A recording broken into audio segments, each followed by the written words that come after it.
vitality. I listened to every word Joe Biden spoke. I worked as a stenographer in the White House for 15 years. I started in the Bush administration in 2002. I worked for the Obama administration, and then I worked 1 year for President Trump. So I'm not a political appointee. I have sort of a across-the-board perspective. And because of that, I'm kind of like a neutral observer. And that's why I wrote the book, is because I saw and understood as Joe Biden was running for president, there was a lot of things I saw that America needs to know. What I didn't know when I was writing the book was how far he'd slipped until I'd seen how he's become this year. His performance in the debates was pretty low quality.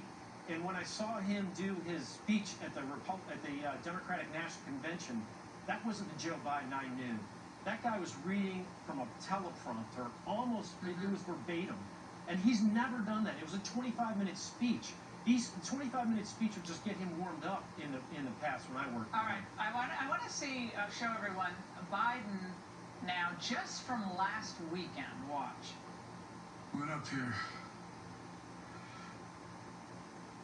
You know, there used to be a basic bargain in this country. I think is really important is that we somehow put that back on. We somehow eliminated Obamacare in the middle of a pandemic. End of quote. Now, Mike, that's kind of a hodgepodge there, but would the Joe Biden of just 3 or 4 years ago have that much difficulty just reading from a teleprompter? Now, sometimes they go down and it's frustrating. It's happened to me before. But is there something else going on?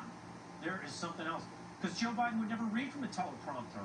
He's the guy that would walk out, take his speech and make a big joke about how his speechwriters worked all night on the speech. He would throw it away in the air and then just say, I'm going to talk from I'm just going to tell you what I know, what I think, from his heart and from his gut.